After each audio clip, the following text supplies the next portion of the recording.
ماننے کے لائق نہیں ہے، ایسا نہیں ہے، کوئی تنگی بھی نہ محسوس کرے، کوئی اسلم تسلیمہ اور سر تسلیم خم کر دے، کوئی امام نہیں ہو سکتا۔ ابو بکر، عمر، عثمان، علی بھی اپنے مقام پر اس وقت نہیں پہنچے جب تک نبی کریم صلی اللہ علیہ وسلم کی ہر بات کو نہیں ہے کسی کو ہمت؟ ابو بکر کو ہمت تھی، عمر کو ہمت تھی، علی کو ہمت تھی، عثمان کو ہمت تھی کہ نبی کریم صلی اللہ علیہ وسلم کی کسی بات کو ٹھکرا دے آپ کی زندگی میں نہیں، اور اس وقت جب آپ خلیفہ رہے، آپ لوگ خلیفہ رہے، لیکن آج میاں صاحب کو یہ ہدایت حاصل ہے کہ وہ قرآن کے خلاف بھی کہہ دیں، حدیث کو بھی کہہ دیں کہ بخاری میں ہے، لیکن ہمارے میاں صاحب نے نہیں عمل کیا، ہمارے امام صاحب نے اس کو نہیں عمل کیا، ہم نہیں مانتے۔ گویا کہ میاں صاحب کو، پیر صاحب کو، امام صاحب کو آپ نے نبی کریم صلی اللہ علیہ وسلم کے مقابلے میں لا کر کے کھڑا کر دیا ہے کہ دنیا کی سب سے بڑی گستاخی ہے۔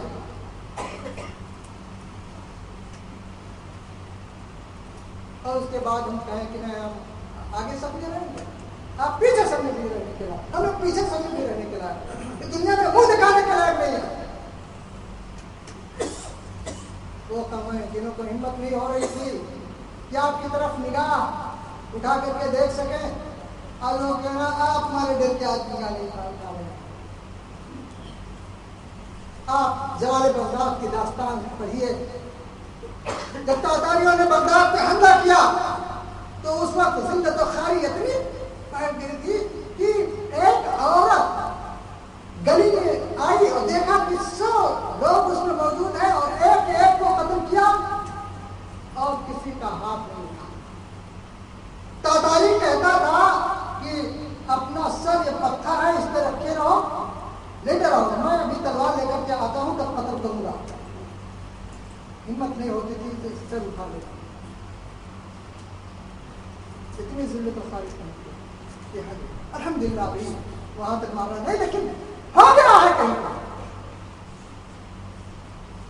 کیوں؟ اس وقت توحید کی بات نہیں ہو رہی تھی، اس وقت اختلافات چل رہے تھے امت میں کہ کس کا مذہب اچھا ہے، کس کا مسلک اچھا ہے، کس کا امام اچھا ہے، یہ سب چیزیں ہو رہی ہیں۔ کتاب اور سنت کی تعلیمات کو بالاطاق رکھ دیا ہے، تب یہ ضرورت ہے۔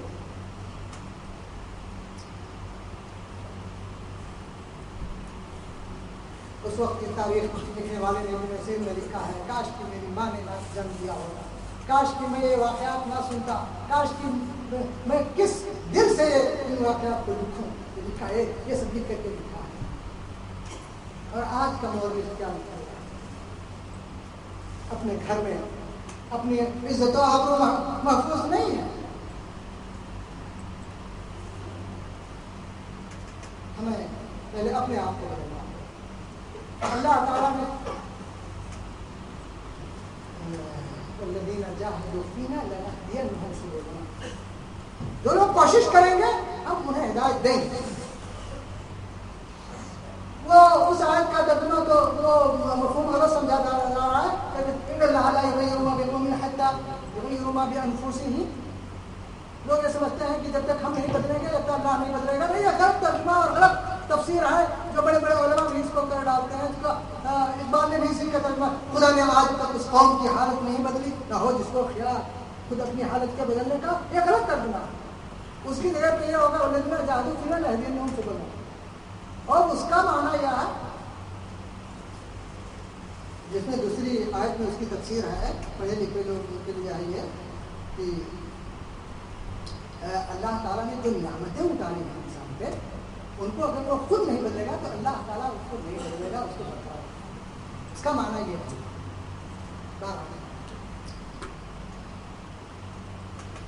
ہمیں اپنے حالات کی نظر ثانی کرنی چاہیے اور اللہ سے دعا کرنا چاہیے کہ اللہ تعالیٰ ہمارے حالات کو بدلے۔ دعا اور دوا، اور کوئی گنجائش نہیں ہے کہ آپ کی عزت واپس آئے جب تک آپ اپنے دین کی طرف نہیں لوٹیں گے۔ اور سب سے پہلے آپ اپنی توحید کو درست کریں۔ جس طرح سے انسان کا وضو ٹوٹ جاتا ہے اسی طرح سے اس کی توحید بھی ٹوٹ جاتی ہے، اس کا ایمان بھی ٹوٹ جاتا ہے۔ میرے بھائیوں، یہ نہ سمجھیے کہ کہہ دیا لا الہ الا اللہ محمد رسول اللہ بس ہو گیا، جیسا کہ بہت سے لوگ سمجھتے ہیں اور کہتے ہیں کہ وہ دامن پکڑ کر لٹک جائیں گے، یعنی نبی کریم صلی اللہ علیہ وسلم کا ارے آپ کا ہاتھ اس دامن تک پہنچے گا؟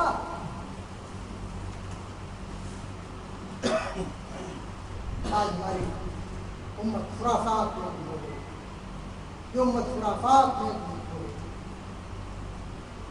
ہاں توحید سے اپنے آپ کو شاعر یہ کہتا ہے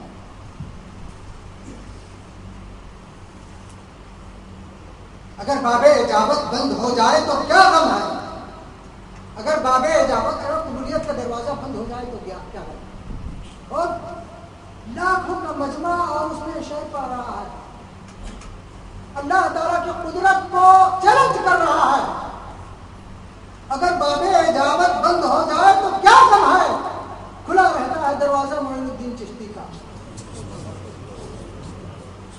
پھر آپ چاہتے ہیں کہ اللہ تعالیٰ کی مدد آپ پہ نازل ہو، جاؤ مدد کرواؤ، مرغا تو کٹے ان کے نام پر اور مدد مانگی اللہ سے۔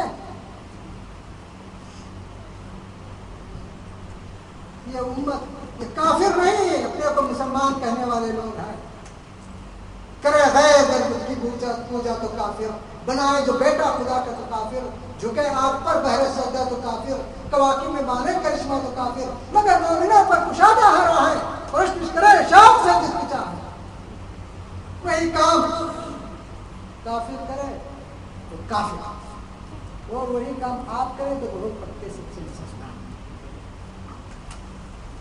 خدا کو چاہا نبی کر دکھایا، نبی کو دیکھا خدا کر دکھایا، اماموں کا رتبہ نبی سے بڑھایا، کیا کیا کیا؟ نہ توحید دن رات قبروں پہ چادر چڑھائے، اماموں کا رتبہ نبی سے بڑھائے، نبی کا اور کیا نہ توحید بگڑے نہ ایمان جائے، نہ توحید میں کچھ خلل سے آئے۔ یہ ہماری امت ہے، اس میں بیٹھے ہوئے اور کھڑے ہوئے لوگ کون نہیں جانتا کہ یہ سب کچھ ہو رہا ہے؟ کوئی ہے جو کہتا کہ نہیں یہ غلط ہو رہا ہے، کوئی ہے جو کہتا کہ یہ غلط بات کہہ رہا ہوں۔ ہماری مسجدیں خالی رہتی ہیں، ہمارے عرس کے دربار لگے رہتے ہیں، عورتوں کو عید کے دن سنت کے مطابق عیدگاہ میں جانے کی اجازت نہیں ہے، عورتوں کو مسجد میں جانے کی اجازت نہیں ہے کہ راستے میں فتنہ فساد ہو جائے گا اور یہ نہیں ہونا چاہیے، لیکن اس میں جانے کی اجازت ہے، بازار میں جانے کی اجازت ہے۔ صراحتاً نبی کریم صلی اللہ علیہ وسلم کی ایک مثال دے رہا ہوں، نبی کریم صلی اللہ علیہ وسلم کی سنت کی مخالفت ہوتی ہے، یہ اس طرح سے جتنی مخالفتیں ہیں سن لیجیے نبی کریم صلی اللہ علیہ وسلم کا مقام کیا ہے۔ فَلْيَحْذَرِ الَّذِينَ يُخَالِفُونَ عَنْ أَمْرِهِ أَنْ تُصِيبَهُمْ فِتْنَةٌ أَوْ يُصِيبَهُمْ عَذَابٌ أَلِيمٌ۔ لوگ متنبہ ہو جائیں، آگاہ ہو جائیں، جو نبی کریم صلی اللہ علیہ وسلم کے احکام و فرامین کی مخالفت کرتے ہیں، کہ کہیں وہ آزمائش میں نہ مبتلا ہو جائے اور کہیں ان کو دردناک تکلیف نہ پہنچ جائے، دنیا میں بھی اور آخرت میں۔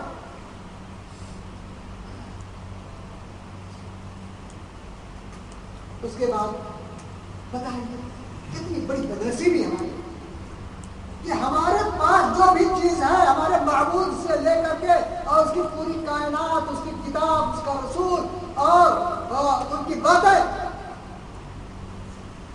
ایسا کسی کے پاس نہیں ہے، لیکن ہم سب سے نیچے اور سب سے پست ہیں۔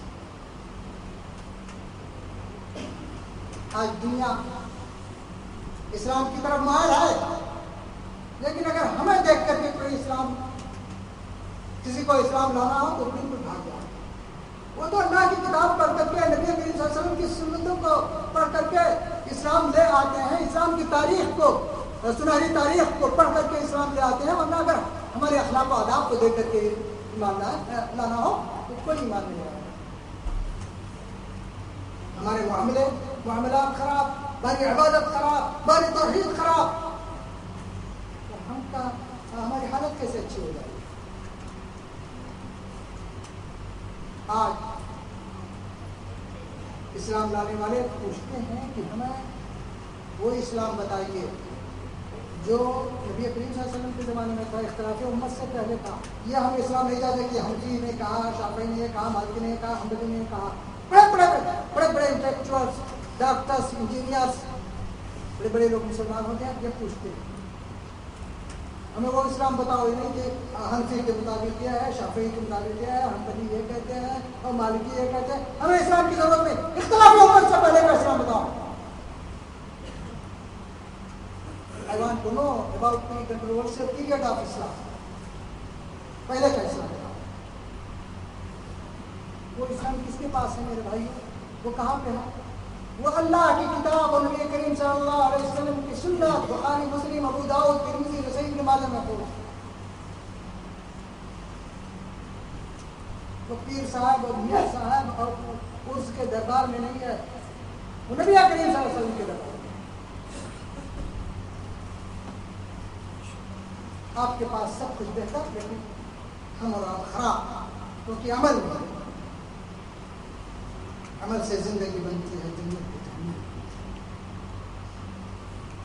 اور جو یہ سوال ہمارے اوپر آیا، آپ نے اس کا سبب دیا. کہاں تھے ہمارے صحابہ کرام اور کہاں ہیں ہم؟ آپ نے سبب جان دیا.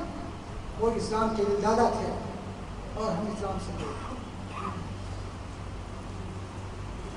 وہ معزز ہے زمانے میں مسلمان ہو کر، اور ہم خار ہوئے تار کے قرآن. ایک جملے میں پورا علاج اور پوری داستان.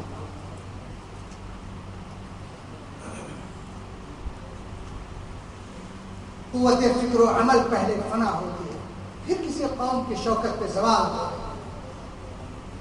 قومیں کب تباہ ہوتی ہے؟ جب اپنے رسولوں کو چھوڑ دیتے ہیں. ان کے علماء، ان کے قائدین، ان کے ریفارمرز اپنے آپ کو پیش کرتے ہیں، اپنے آپ کو ہائی لائٹ کرتے ہیں، اور کتاب و سنت کی تعلیمات کو اسے کچھ اپنی ہوئی لکھی ہوئی کتابوں کو یہ پسند کیا جاتا ہے کہ اسے مسجدوں میں پڑھا جائے، اسے کانفرنسوں میں پڑھا جائے، اور ان کی دعوت کا خلاصہ بیان کیا جائے، نام لے کر کے کہا جائے کہ فلاں کی دعوت کا خلاصہ یہ ہے. اور اللہ اور کی سنتوں کو چھوڑ دیا. کیا ہوگا؟ یہ ہوگا جو کچھ ہو رہا ہے. آج دنیا کو جس اسلام کی ضرورت ہے، وہ اسلام ویسے محفوظ ہے جیسے نبی کریم صلی اللہ علیہ وسلم کے زمانے میں محفوظ تھا، ویسے محفوظ ہے جیسے صحابہ کرام کے زمانے میں محفوظ تھا، ویسے محفوظ ہے جیسے بعد کی صدیوں میں محفوظ تھا. اللہ کی کتاب، نبی کریم صلی اللہ علیہ وسلم کی سنت کی صورت میں محفوظ ہے. ضرورت ہے کہ آج اس پیغام کو آپ عام کریں. اس اسٹیج سے انشاءاللہ یہی پیغام عام ہوگا. کتاب و سنت کا پیغام، کسی شخص کا پیغام نہیں، کسی جماعت اور کسی پارٹی کا پیغام نہیں، اللہ اس کے رسول کا پیغام. نام جو بھی دے دیں، اور یہ پیغام صرف آپ کے پاس ہے. اٹھیے بزم جہاں کا اور یہ انداز ہے، مشرق و مغرب میں تیرے دور کا آغاز ہے. آج دنیا آپ کے دور کی متلاشی ہے. دنیا یہ چاہ رہی ہے کتاب و سنت کی تعلیمات کو نہایت ہی کھلے انداز میں پیش کیا جائے. لیکن میرے بھائیوں، کتنے افسوس کی بات ہے، بہت سے لوگ یہ نہیں چاہتے. ارے کتنے بدبخت تو ایسے ہیں، کہتے ہیں اگر کتاب و سنت کی تعلیم دینے سے مسجد میں اختلاف ہو جائے لوگوں میں تو کتاب و سنت کی تعلیم بند کر دینی چاہیے. یعنی اپنی کج فکری اور اپنی بد دماغی اس کو نہ دور کریں، لیکن یہ کہیں کہ نہیں، اگر آپ حدیث کو سنا